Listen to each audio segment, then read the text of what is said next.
In terms of genocide ideology, I think the 31st commemoration that we're having right now provides a very pivotal moment for Rwanda. And I'm thinking of Rwanda as a community among nations in the world. Rwanda that has been such a leader on so many aspects. For Rwanda to provide leadership, lead us in a global conversation on what do policy frameworks on genocide ideology look like. Because we have this assumption that people around the world do know what genocide ideology is, like all the nuances that both of you have spoken about, like they need to be really put out there so that people then see this from that perspective. And also in whatever communities people are in, religious communities, you know, if you are in political parties, whatever community you are in, I think very important to underline the fact that, you know, a genocide happened here in 1994, and that the UN General Assembly gave this genocide its proper name. And the name of this genocide is a genocide against the Tutsi in Rwanda.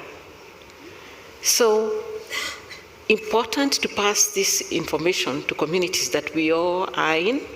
If you are in a trade unionist community, if you are in a teacher's community, to explain to everyone that if the Tutsi were not targeted for destruction in whole or in part in this country, that then no Hutu moderate would have been killed, no peacekeeper would have been killed.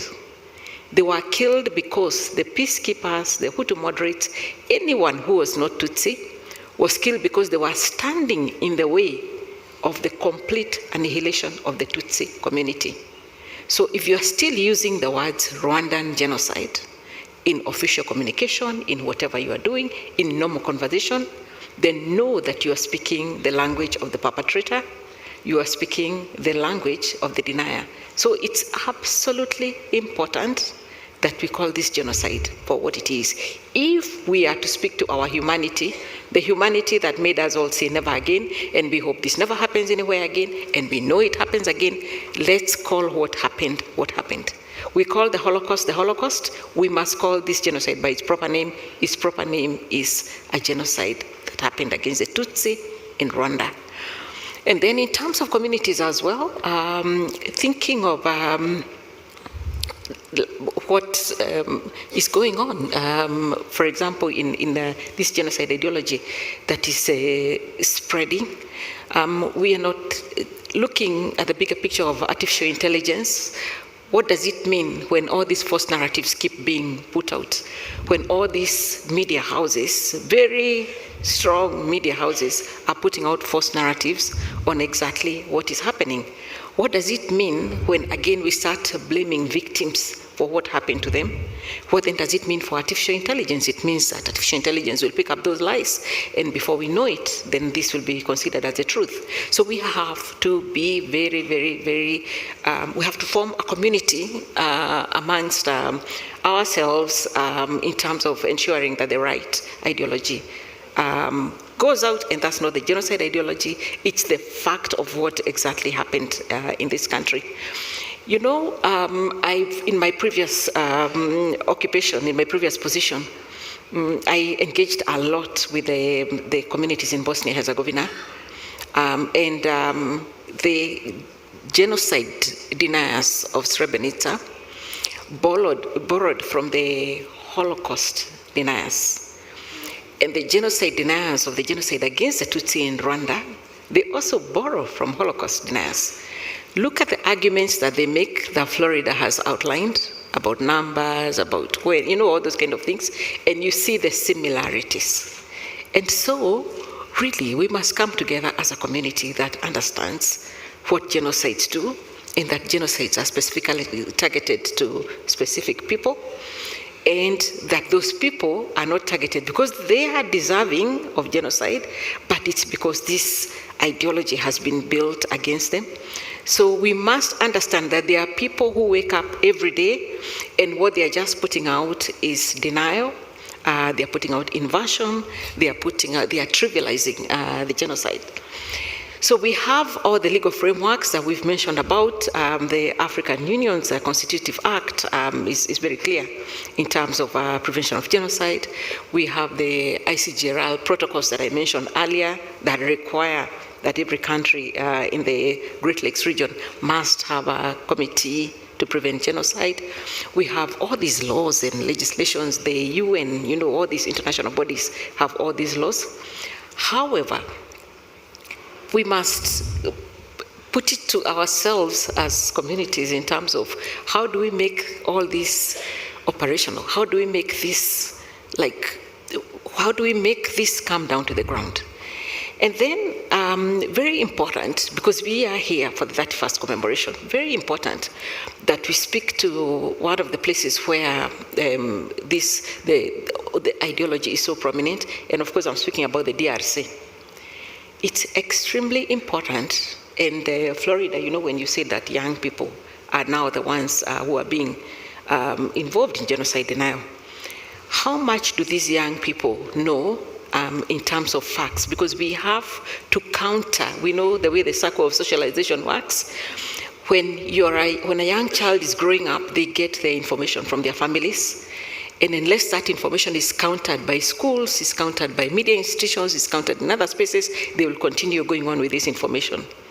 We must speak to the fact that when a genocide happened here in 1994, that there was a huge refugee movement to DRC, and that in that refugee movement, there were quite a number of people who had participated in killing people here, who had participated in the genocide.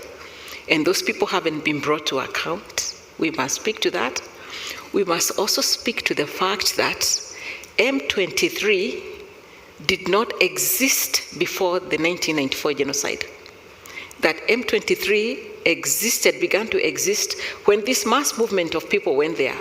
Among them, the 500 people who are then to be indicted, over 500 people who are then to be indicted by the ICTR, and that's when the M23 was formed. We must speak to the fact that the focus on M23 is huge and immense, yet there are more than 130 armed groups in the Kivus. Why do we not speak to those 130 or more than 100 armed groups in the Kivu? Who is benefiting from this narrative that focuses on M23?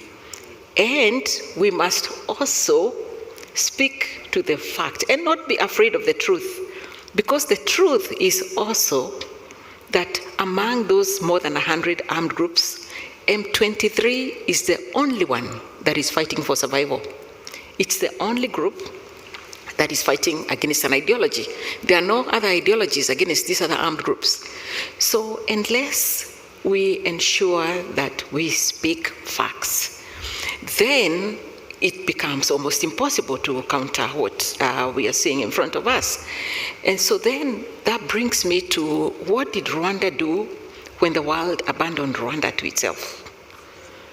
Rwanda reached into itself and had conversations with itself and decided we actually had homegrown methods that could work in the current situation. We don't have to wait for somebody else to come in. So all these homegrown methods came up, and they are so impressive in terms of how to deal with each particular situation. And the video that we saw when we first came in spoke to some of those homegrown methods. And so then, now I'm speaking to the African Union, I'm speaking to the East African community, and I'm asking, when do we look into these homegrown methods of sorting out some of these issues? Because these homegrown methods will also speak to the larger problems, and the larger problems include the fact that if you go to the Kivus today, or to much of Africa, you'll find weapons that not even national armies have. Where are these weapons coming from? We know that there is an existing willing seller, willing buyer market for these weapons in this continent, but we must speak to the fact of who is arming these armed groups, who is benefiting from armed groups being armed.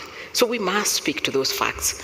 So speaking to a community approach, we are speaking to looking into ourselves and thinking. So we've been looking out to the world and trying to get solutions for what is going on. We've been trying as much as possible to bring out the issues that are happening.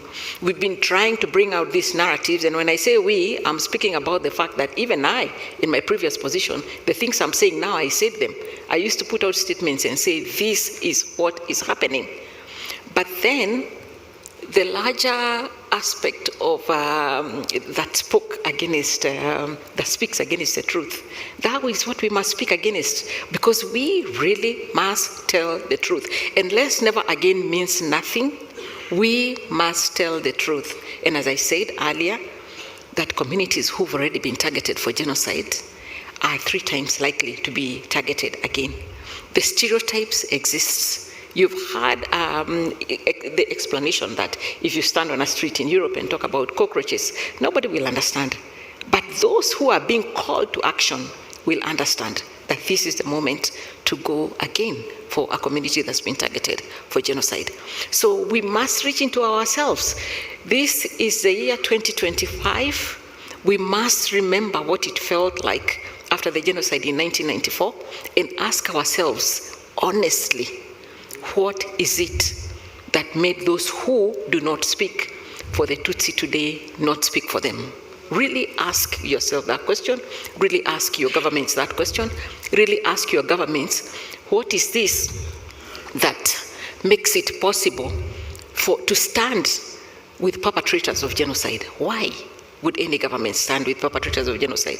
So, and of course, I end by saying what I began by saying in the beginning, that if your government is protecting genocide perpetrators, it's absolutely important to ask the question, why are we protecting genocide perpetrators? People who have been indicted by an international criminal tribunal, why are we protecting them? And they are all over the world. So I've spoken specifically about the over 530 in DRC. There are many others in many other countries.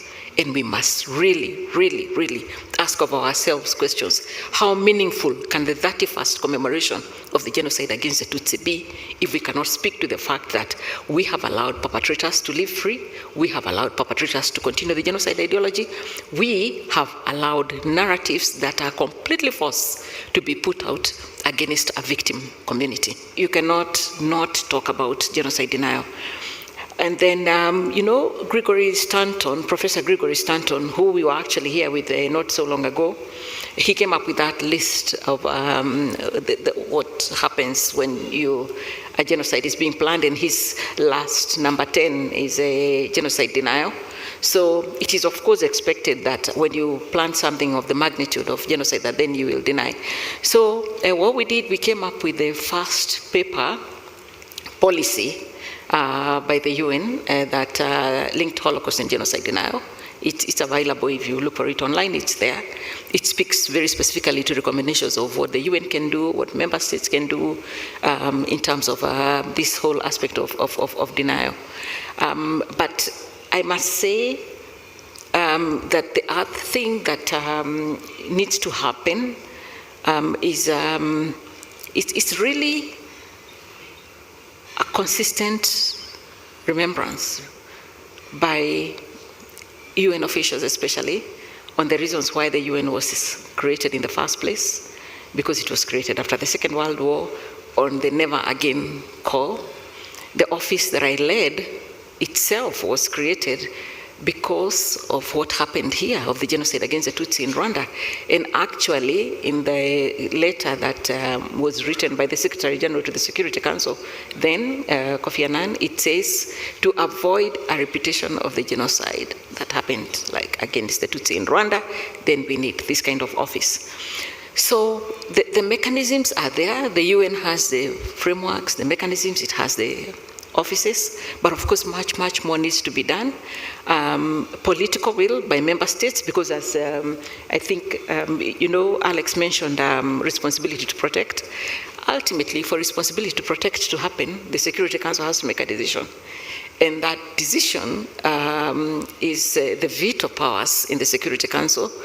I can say with certainty and I'm saying this with certainty, would almost ensure that we are not able to get another responsibility to protect. Something really needs to shift for us to get to that space where a decision can be made by the Security Council that says we recognize that people here are suffering, are being killed, are being targeted because of their identity, and they are not being protected because of our political positions. Because really, the political positions of the members of the Security Council are usually very clear in the decisions that they make. It's usually very clear that they are speaking on behalf of their government.